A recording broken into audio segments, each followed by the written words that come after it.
Hello friends, आज हम discuss करेंगे हमारा यूनिट 1। हमने पिछले वीडियो से यूनिट 1 स्टार्ट कर दिया था और इसी यूनिट में आज का हमारा टॉपिक है SRS, जिसका पूरा नाम है software requirement specification. That's mean software बनाने के लिए क्या क्या रिक्वायरमेंट होती है उसका यहाँ पर विशेष विवरण दिया जाता है। तो किसी भी सॉफ्टवेयर को बनाने के लिए जो विशेष विवरण लिया जाता है वही हमारा क्या कहलाएगा, SRS। अब यहाँ पर ध्यान से सुनिएगा फ्रेंड्स कि जो विशेष विवरण लिया जाता है ये किसके द्वारा लिया जाएगा, प्रोग्रामर के द्वारा। अब लिया जा रहा है तो देने वाला भी कोई है, तो यहाँ पे जो विवरण है सॉफ्टवेयर रिक्वायरमेंट्स है, ये रिक्वायरमेंट्स किसकी है, कस्टमर की है, या हम बोल सकते हैं टेक्निकल फॉर्म में यूज़र की है। तो यहाँ पे दो पर्सन्स हैं, प्रोग्रामर एंड यूज़र। यूज़र को हम कस्टमर भी बोल सकते हैं।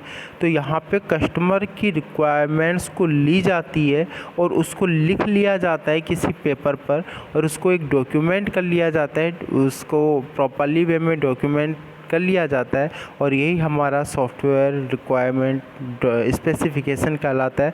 और आज हम इसी टॉपिक के ऊपर विस्तार से चर्चा करेंगे। तो देखिए फ्रेंड्स,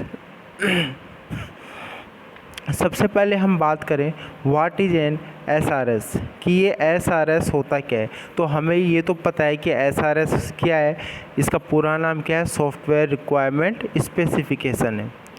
और हम डिटेल में देखें SRS क्या है, तो SRS इज़ ए डॉक्यूमेंट। ये एक क्या होता है, डॉक्यूमेंट होता है।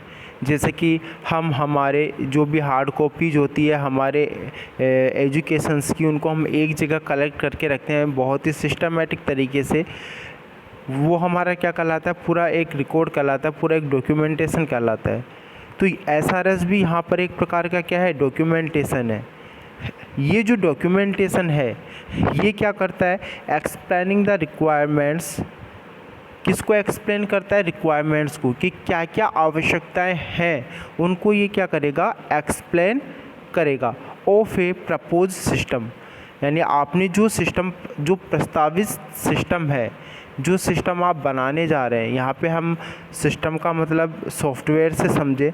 यहाँ पे सिस्टम वर्ड देखो क्यों काम में लिया गया है, क्योंकि जब भी हम सॉफ्टवेयर बनाते हैं, जब भी हम कोई सॉफ्टवेयर बनाते हैं तो सॉफ्टवेयर बनाने के बाद उसको कंप्यूटर में इंस्टॉल कर दिया जाता है। यानी कि सॉफ्टवेयर आपने जो डिज़ाइन किया उसके साथ साथ आपने सिस्टम को भी डिज़ाइन कर दिया, क्योंकि सिस्टम उसी सॉफ्टवेयर के अकॉर्डिंग काम करेगा। तो यहाँ पर जो प्रस्तावित सिस्टम है कि सिस्टम कैसा बनाना है, उन सभी सिस्टम के रिक्वायरमेंट्स को ये क्या करता है, एक्सप्लेन करता है। और ये जो भी एक्सप्लेनेशन है इन सभी का डॉक्यूमेंटेशन ही हमारा क्या कहलाएगा, SRS कहलाएगा। लेकिन ये जो रिक्वायरमेंट्स होती है, जो एक्सप्लेन करती है कि यहाँ पे ये आवश्यकताएं होनी चाहिए, ये जो आवश्यकताओं का एक्सप्लेनेशन होता है ये कहाँ से होता है, from the users point of view. जो यूजर होता है या जो कस्टमर होता है उसकी पॉइंट ऑफ व्यू से इन सभी रिक्वायरमेंट्स का यहाँ पर क्या होता है, एक्सप्लेनेशन होता है।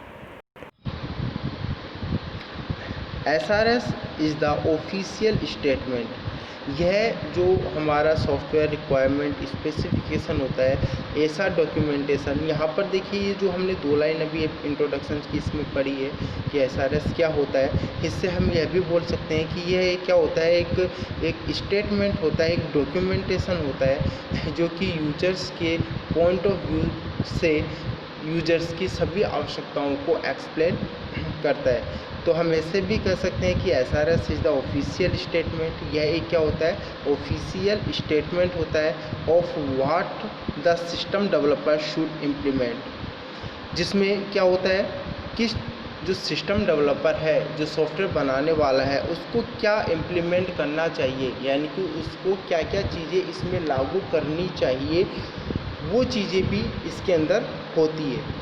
किसके बिहाफ पे, इस ऑफिशियल स्टेटमेंट के बिहाफ पे, क्योंकि यूजर ने जो भी अपनी नीड बताई है, जो भी अपने रिक्वायरमेंट्स, आवश्यकताएं बताई है, उन सभी रिक्वायरमेंट्स के बिहाफ पर यहाँ पे system developer should implement, system developer को क्या इम्प्लीमेंट करना चाहिए, यहीं से ही हम डेवलपर डिसाइड कर पाता है। SRS is a complete description, जो हमारा SRS है वो एक पूरा की पूरा वर्णन है of the behaviour of the system, system के बिहेवियर का, टू बी डेवलप, जिसको आप डेवलप करने वाले हैं। यानी कि यहाँ पर जो सिस्टम आप डेवलप करने वाले हैं, जो या हम बोल सकते हैं कि आपने जो सिस्टम को डेवलप कर दिया है, बना दिया है, उन सभी सिस्टम का एक पूरा कंप्लीट डिस्क्रिप्शन है, पूरा की पूरा एक विवरण है। यानी कि इस डॉक्यूमेंटेशन के अंदर SRS एक ऐसा डॉक्यूमेंटेशन है जो कि क्या करता है, कंप्लीट डिस्क्रिप्शन देता है कि सिस्टम बिहेवियर का, कि सिस्टम किस तरह से बिहेव करेगा, बिहेव का मीन है किस तरह से काम करेगा। ये पूरा एक्सप्लेनेशन यहाँ पर हमें पता चलता है हमारे SRS के ज़रिए। SRS शुड इंक्लूड, SRS में देखिए SRS के अंदर दो चीज़ें शामिल की जाती हैं, a definition of users requirement, user की रिक्वायरमेंट की डेफिनेशन को, कि यूज़र क्या क्या यूज़र्स की रिक्वायरमेंट्स है, यहाँ पे यूज़र के पॉइंट ऑफ व्यू से उसके रिक्वायरमेंट्स को यहाँ पे इंक्लूड किया जाता है।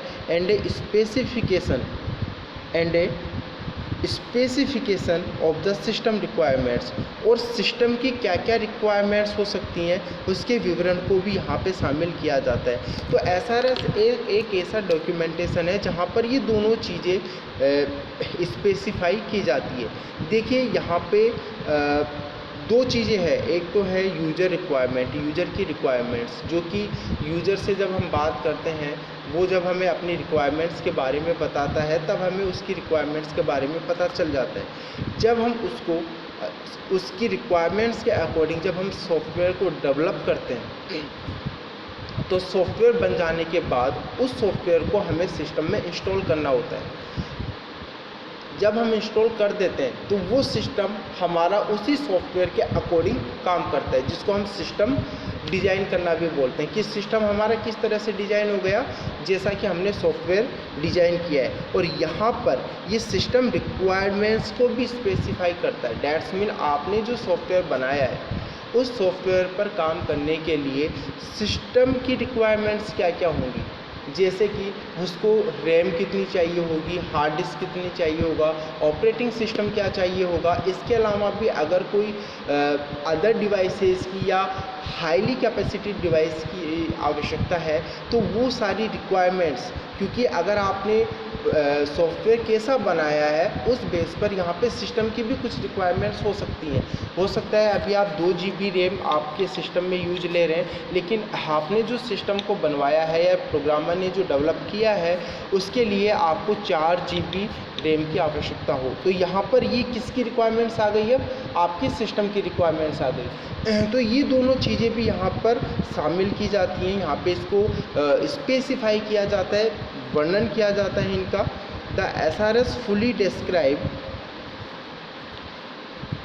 What the software will do. यहाँ SRS में पूरी तरीके से डिस्क्राइब किया जाता है, वर्णन किया जाता है what the software will do, यानी कि सॉफ्टवेयर क्या करेगा, and how it will be expected to perform, and perform करने की इसकी कितनी उम्मीदें, क्या उम्मीदें रहेंगी।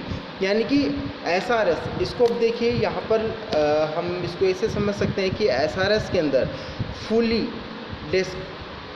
डिस्क्राइब किया जाता है, किन किन चीज़ों को डिस्क्राइब किया जाता है। एक तो यहाँ पे कस्टमर की जो रिक्वायरमेंट्स हैं उनको डिस्क्राइब किया जाता है। इसके अलावा यहाँ पर जब हमारा सॉफ्टवेयर बन जाएगा उसके बाद सिस्टम का क्या बिहेवियर रहेगा उसको यहाँ पे डिस्क्राइब किया जाता है। यहाँ पे सिस्टम की रिक्वायरमेंट्स को, यूज़र की रिक्वायरमेंट्स को डिस्क्राइब किया जाता है। कंप्यूटर पर आप जब सॉफ्टवेयर इंस्टॉल कर देंगे तो उसके बाद में सॉफ्टवेयर क्या काम करेगा and how it will be expect to perform, और हम इससे किस प्रकार के परफॉर्म करने की उम्मीद इसकी रहेगी।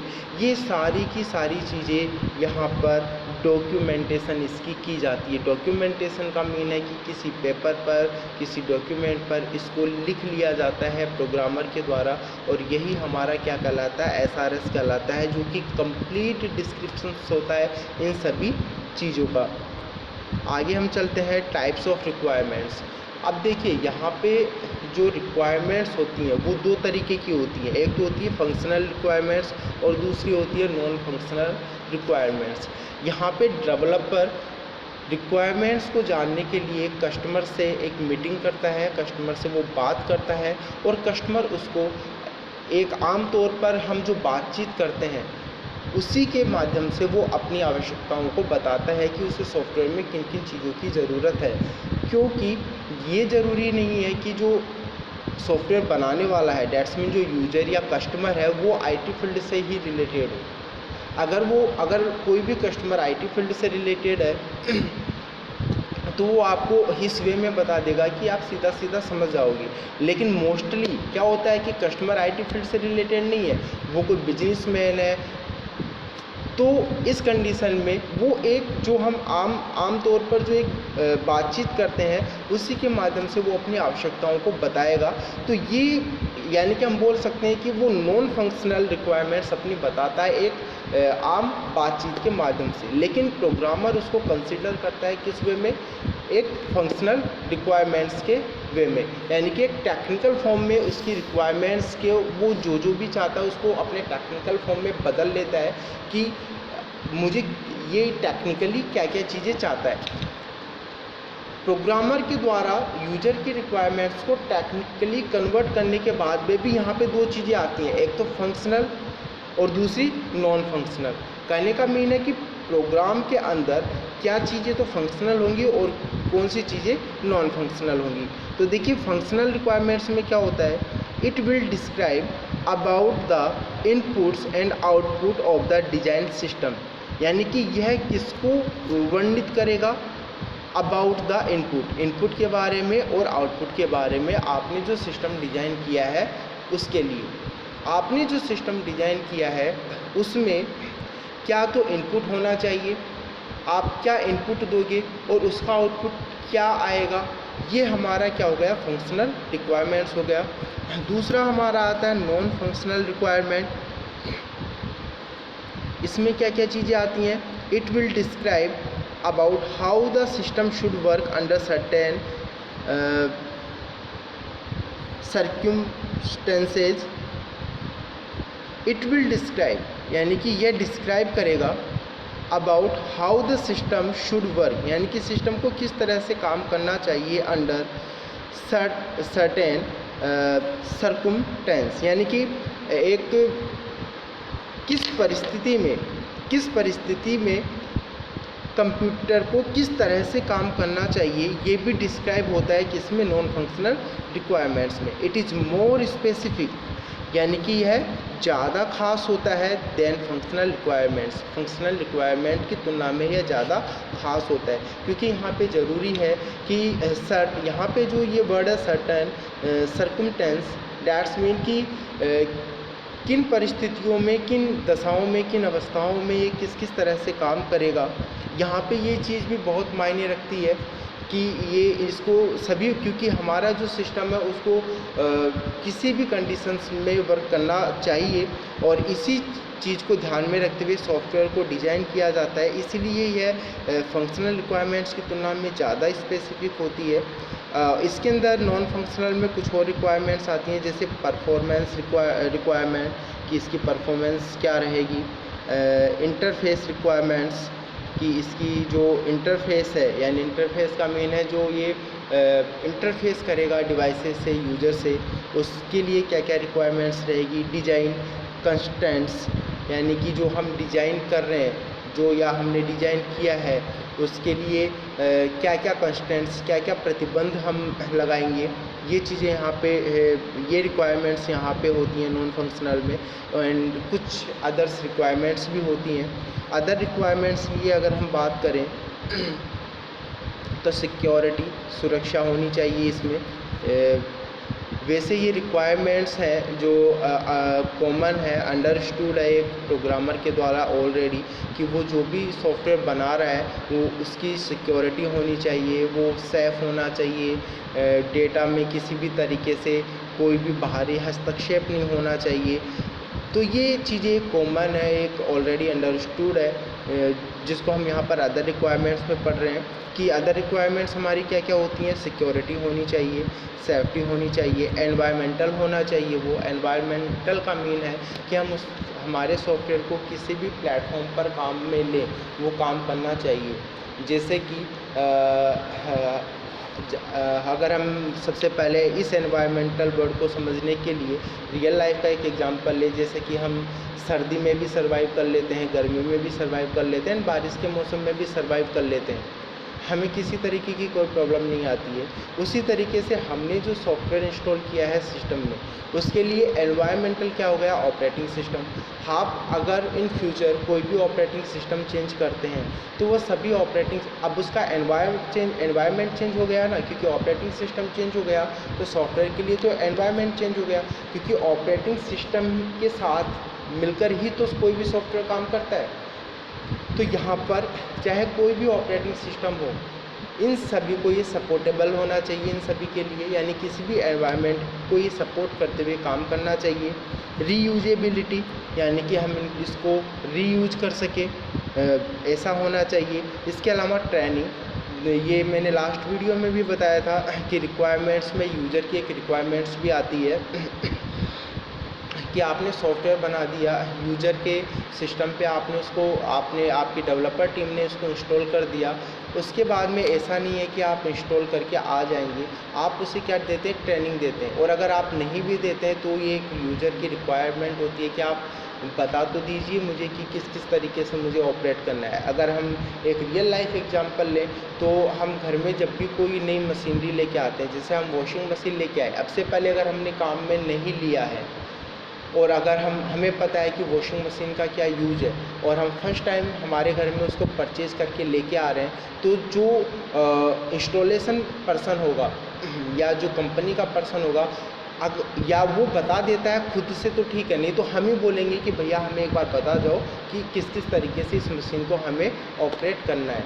तो यहाँ पे लास्ट वीडियो में मैंने बताया था कि सॉफ्टवेयर इंस्टॉलेशन के बाद में डेवलपर टीम के द्वारा एक ट्रेनिंग दी जाती है, जिसमें उनको बताया जाता है कि किस किस तरीके से उसकी जो रिक्वायरमेंट्स है वो वहाँ पे किस किस तरीके से वो काम में लेगा। इसके बावजूद भी अगर कोई प्रॉब्लम्स रहती हैं तो डेवलपर टीम फ़ोन पर उनको शॉर्ट आउट करते हैं, जिसको हमने बोला था मेंटेन करना होता है डेवलपर टीम को सॉफ्टवेयर को। तो यूज़र की अगर कोई रिक्वायरमेंट है सॉफ्टवेयर के अंदर चेंज करने की तो भी वो उसको मेंटेन करेगा, या यूज़र को कोई भी प्रॉब्लम का सामना करना पड़ रहा है सॉफ्टवेयर को काम में लेते समय, तो वो उसको भी डेवलपर टीम को शॉर्ट आउट करना पड़ेगा। तो ये कंसेप्ट हमारा मेंटेनेंस में आ जाता है। आगे हम देखें तो हमने देखा क्या चीज़ें होनी चाहिए, क्या चीज़ें नहीं होनी चाहिए। तो क्या चीज़ें होनी चाहिए वो तो हमने पढ़ लिए कि यहाँ पे जो रिक्वायरमेंट्स, जो आवश्यकताएं होनी चाहिए वो दो प्रकार की होती है, फंक्शनल और नॉन फंक्शनल। फंक्शनल में तो क्या आ जाता है कि इनपुट क्या होगा, उसका आउटपुट क्या होगा, और नॉन फंक्शनल में क्या होता है कि हमारा सिस्टम किसी भी सिचुएशंस में काम करे, डेटा हमारा सेफ रहे, सिक्योर रहे, किसी भी एनवायरनमेंट में वो काम करे। ये सारी चीज़ें हमने पढ़ ली। अब यहाँ पर हम देखते हैं what is not include in an SRS, कि वो कौन सी चीज़ें हैं जो SRS में इंक्लूड शामिल नहीं है। तो जैसा कि आप स्लाइड में देख पा रहे हैं, project requirements, design solution, product assurance plans, इनके अंदर जो जो चीज़ें हैं ये हम SRS के अंदर, यानी कि जब हम डॉक्यूमेंटेशन करते हैं on the behalf of user requirement, तब हम इन सारी चीज़ों को SRS के अंदर, SRS के डॉक्यूमेंटेशन के अंदर इंक्लूड नहीं करते हैं। प्रोजेक्ट रिक्वायरमेंट्स की अगर हम बात करें तो कॉस्ट क्या होगा, डिलीवरी शेड्यूल्स, यानी कि डिलीवरी का शेड्यूल क्या होगा, स्टाफिंग, रिपोर्टिंग प्रोसीड्यूर्स, ये सारी चीज़ें शामिल नहीं की जाती हैं। क्यों शामिल नहीं की जाती हैं ये सारी चीज़ें? अगर आप उसको ध्यान से देखें, cost is a part of software development life cycle model. उसके अंदर हमने पढ़ा था लास्ट वीडियो में कि जब किसी भी सॉफ्टवेयर को बनाते हैं तो हम 6 स्टेप्स को फॉलो करते हैं, जिसमें पहला जो स्टेप था वो था प्लानिंग। जब हम प्लानिंग करते हैं कि हमें किस तरह से सॉफ्टवेयर बनाना है, टीम का हम सिलेक्शन करते हैं कि कितने लोगों की आवश्यकता होगी, कितने डेवलपर्स की आवश्यकता होगी।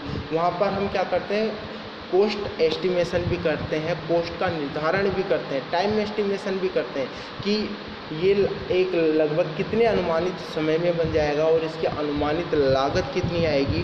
तो ये हमारा प्लानिंग का पार्ट आ जाता है। इसलिए हम इन सारी चीज़ों को जो आप स्क्रीन पर अभी देख पा रहे हैं, इनको हम SRS डॉक्यूमेंटेशन के अंदर शामिल नहीं करते हैं, क्योंकि जब सॉफ्टवेयर पर काम शुरू किया जाता है तो ये सॉफ्टवेयर डेवलपमेंट एक लाइफ साइकिल मॉडल में आता है, ये उसका पार्ट है। सेकेंड है हमारा डिज़ाइन सॉल्यूशन। डिज़ाइन सॉल्यूशन में हम देख सकते हैं partitioning of software into modules, यानी कि सॉफ्टवेयर को मॉड्यूल्स में डिवाइड करना, ये भी हमारा SRS का पार्ट नहीं है। ये भी जब हम सॉफ्टवेयर बनाते हैं तो जब हम मॉडल को, उसके सॉफ्टवेयर डेवलपमेंट मॉडल को जब हम काम में लेते हैं तो ये उसका पार्ट आ जाता है। चूजिंग डेटा स्ट्रक्चर, इन सारी चीज़ों को हम इंक्लूड नहीं करते हैं। प्रोडक्ट एश्योरेंस प्लान्स, इसमें देखिए हम किन किन चीज़ों को इंक्लूड नहीं करेंगे SRS डॉक्यूमेंटेशन में। Quality assurance procedures, configuration management procedure, verification and validation procedures, ये सारी चीज़ें हम SRS के अंदर इंक्लूड नहीं करते हैं। नेक्स्ट हम देखते हैं what is the purpose of an SRS, यानी कि इसका उद्देश्य क्या है SRS का। अभी तक हमें क्या समझ में आया, व्हाट इज़ एन SRS, क्या होता है SRS। यहाँ पर SRS एक ऐसा डॉक्यूमेंटेशन है जो कि कंप्लीट डिस्क्रिप्शन होता है यूज़र की रिक्वायरमेंट्स के बारे में और सिस्टम के बारे में। एक पूरा की पूरा कंप्लीट डिस्क्रिप्शन होता है। इसको आप ऐसे समझ सकते हैं कि जब प्रोग्रामर कस्टमर से मीटिंग करता है और उसके रिक्वायरमेंट्स के बारे में जानता है, तो उसी समय ये क्या करता है, अपना ये जो SRS है इसको तैयार कर लेता है। और जब ये SRS फाइनल हो जाता है, उसके बाद, इसके फाइनल होने के बाद वो सॉफ्टवेयर लाइफ साइकिल मॉडल्स को काम में लेते हुए सॉफ्टवेयर को बनाता है। इसके अंदर क्या होता है, SRS के अंदर सॉफ्टवेयर कैसे काम करेगा, किस प्लेटफॉर्म पे काम करेगा, यूज़र की रिक्वायरमेंट्स क्या क्या है, सिस्टम की रिक्वायरमेंट्स क्या क्या है, दैट्स मीन एक कंप्लीट डिस्क्रिप्शन होता है यूज़र और सिस्टम के बारे में।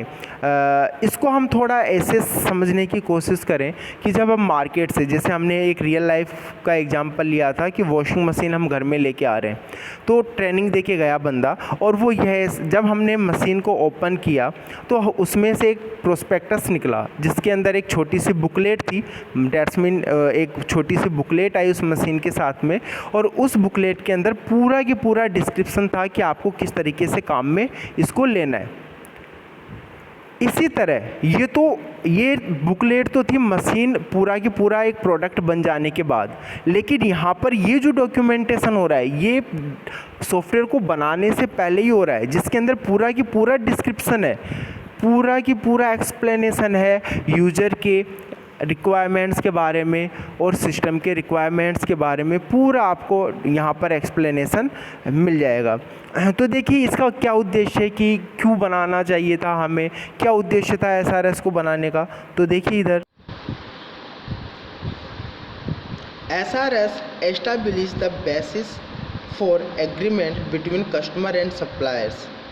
हम ऐसे बोल सकते हैं इसको कि SRS establish the basis for agreement, यानी कि SRS जो ये डॉक्यूमेंटेशन है ये एक एग्रीमेंट स्थापित कर देता है, यानी कि एज ए एग्रीमेंट की तरह काम करता है किस के बीच में, कस्टमर के बीच में और सप्लायर कौन है यहाँ पर, प्रोग्रामर।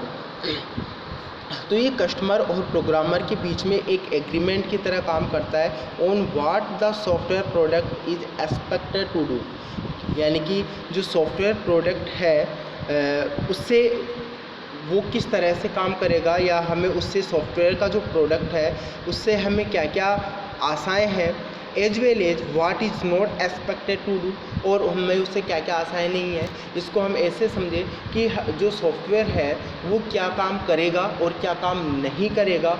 ये पूरी इन सभी चीज़ों के बारे में एक एग्रीमेंट किया जाता है कस्टमर और प्रोग्रामर के बीच में, किसके माध्यम से, SRS के माध्यम से। SRS define the software product that will be build. जो सॉफ्टवेयर आप बनाने जा रहे हैं उस सॉफ्टवेयर प्रोडक्ट के बारे में SRS क्या करता है, डिफाइन करता है, उसको पूरा की पूरा एक्सप्लेन करता है। SRS use to know the requirements for the software development. SRS used to know all the requirements for the software development। SRS का जो यूज किया जाता है वो कहाँ यूज किया जाता है, क्या है अब SRS में रिक्वायरमेंट्स है, यानी कि यहाँ पर हमें यूज़र की क्या क्या रिक्वायरमेंट्स है वो सारा की सारा हमने डॉक्यूमेंटेशन किया हुआ है SRS के अंदर। तो इसका यूज भी यही जानने के लिए किया जाता है, ऑल द रिक्वायरमेंट्स, उन सभी आवश्यकताओं के बारे में, for the software development, software को डेवलप करते समय उन सभी आवश्यकताओं को जानने के लिए किया जाता है जो यूज़र ने चाहा था। And thus that will help in designing the software. और इस तरीके से ये प्रोग्रामर को किस तरीके से सहायता करता है, उस सॉफ्टवेयर को अच्छा बनाने में या यूज़र जैसा चाह रहा था उसके अकॉर्डिंग बनाने में एक प्रोग्रामर की सहायता करता है। यहाँ पर देखिए होता क्या है कि यहाँ पर मैं एक चीज़ ये भी कंफर्म कर दूँ कि एक प्रोग्रामर है वो मीट करता है किसी कस्टमर के साथ में। जब ये दोनों आपस में मीटिंग करते हैं तो कस्टमर अपनी रिक्वायरमेंट्स बताता है और प्रोग्रामर उसको एक डॉक्यूमेंट पर, एक पेपर पर उसको लिखता रहता है। और जो हम SRS में हमने पढ़ा है, जो रिक्वायरमेंट्स हैं ये सारी चीज़ें वो लिख लेता है। एग्जैक्टली क्या रिक्वायरमेंट्स है कस्टमर की, SRS में हमने क्या पढ़ा था, कंप्लीट डिस्क्रिप्शंस होता है रिक्वायरमेंट्स का, वो सारी चीज़ें ये क्या कर लेते हैं, डॉक्यूमेंटेशन इसका कर लेता है। जब कस्टमर अपनी बात पूरी कर लेता है, जब वो बता देता है कि हाँ मुझे इसमें यही चीज़ें चाहिए, तो उसके बाद में प्रोग्रामर क्या करता है, अपने उस डॉक्यूमेंट को निकालता है, यानी उस पेपर को निकालता है और वो बताता है कि देखिए सर आपने ये चीज़ें बताई है, क्या ये ठीक है। अगर उसको लगता है कस्टमर को कि ठीक है मैंने ऐसा बोला था लेकिन नहीं, इसमें थोड़ा यहाँ पे चेंजेस हो जाना चाहिए, तो वो करवा सकता है। लेकिन अगर कस्टमर ने बोल दिया ओके डन है, मैंने ऐसा जो बताया है, आपने जो ये लिखा है ठीक है, आप इसी तरीके से मुझे बना करके और सॉफ्टवेयर दे दीजिए, तो वो उसका एक क्या हो गया, एग्रीमेंट हो गया। तो यहाँ पे ऐसा भी हो सकता है कि ठीक है आप इसकी फ़ोटो ले लीजिए या फ़ोटोकॉपी करके रख लीजिए अपने पास में, ताकि कल को आप ऐसा ना कहें कि सर इसमें ये आपने नहीं दिया, ये आपने नहीं दिया।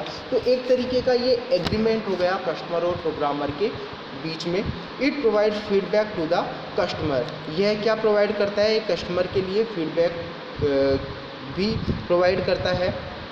यहाँ पे देखिए जो SRS डॉक्यूमेंट है वो स्पेसिफाई क्या क्या स्पेसिफाई करता है, यानी कि किन किन चीज़ों का विवरण करता है यहाँ पर। First the required behaviour of A system in term of input data. The required behaviour यानी कि जो सिस्टम है उसका बिहेवियर कैसा हो सकता है, किस क्रम में, इनपुट डेटा यानी कि क्या डेटा इनपुट होगा, रिक्वायर्ड प्रोसेसिंग क्या क्या होगी, उसके बाद आउटपुट किस प्रकार का डेटा आएगा, ऑपरेशन सिनेरियो यानी कि जो ऑपरेशनल पार्ट होगा सिस्टम का वो कैसा होगा, एंड इंटरफेस जो अदर डिवाइसेस हैं उन सभी के साथ में किस किस तरीके का इंटरफेस होगा।